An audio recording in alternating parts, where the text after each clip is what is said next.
This composition guideline refers to using the height of the camera to reveal vertical perspective. Because this is not something we see every day, there is a strong psychological effect of this vertical perspective on the viewer. People react to interesting vertical perspectives of scenes because it's not something they normally see. What I'm saying is you should try to get your camera low occasionally to shoot parts of scenes or whole master shots. But there are effects of putting the camera higher as well.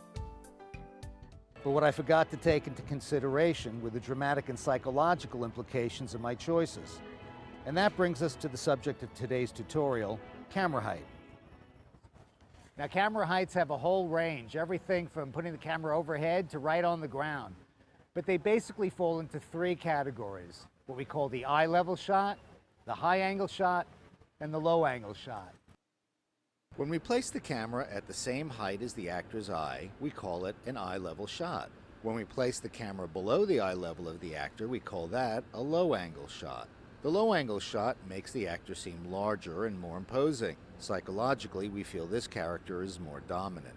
And when we use a high angle shot to look down on an actor, we're doing the opposite. We're making the character appear smaller. Psychologically, we feel this character is more vulnerable or helpless. Now, keep in mind, the thing that really determines our perception of a character's weakness or strength is the story. If in your story your character's made to seem weak, looking up at them with a low angle isn't going to change that. Really, camera angles are just there to help enhance the impression that the story creates. Looking up at someone increases the sense of their power, while looking down on someone decreases it. When shooting subjects, the vertical perspective implies the power relationship between your viewer and subject. Placing the camera high above your subject will diminish them in the eyes of the viewer. The viewer will interpret that they are more powerful than the subject or superior to them. Placing the camera below your subject implies that the subject is more powerful. This is often used in dramatic production. Placing the camera at the same height as the subject creates a neutral feeling in the viewer. They see the subject as having equal power to them. For news and most types of information programming, there should be no power imbalance between the subject and the viewer. You don't want to imply anything about the position you are reporting. That's why we've been saying the camera should be at the subject's eye height. Another small piece of psychology used in visual storytelling has to do with the horizon of the frame.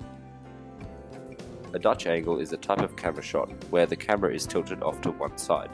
This is used to unbalance the frame. Here we have an establishing shot. The frame is balanced and everything is normal.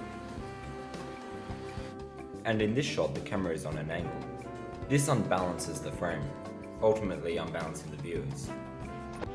That's why all tripods have a leveling bubble. You don't want to accidentally unbalance your viewer. The Dutch angle will make people feel uneasy. It's used to imply urgency or drama or fear, and you don't want to do that accidentally. So it's generally reserved for production, where you want to make that implication, not for news and information programming. Here it's used in a movie called 12 Monkeys, in scenes where Bruce Willis's character isn't sure if he's insane or not. This is a piece of the trailer. We're not in the present now. This is a place for crazy people. I'm not saying you're not mentally ill. For all I know, you're crazy as a loon. The army of the 12 monkeys, they're the ones that spread the virus. Monkeys? I think I'm crazy when people start dying next month.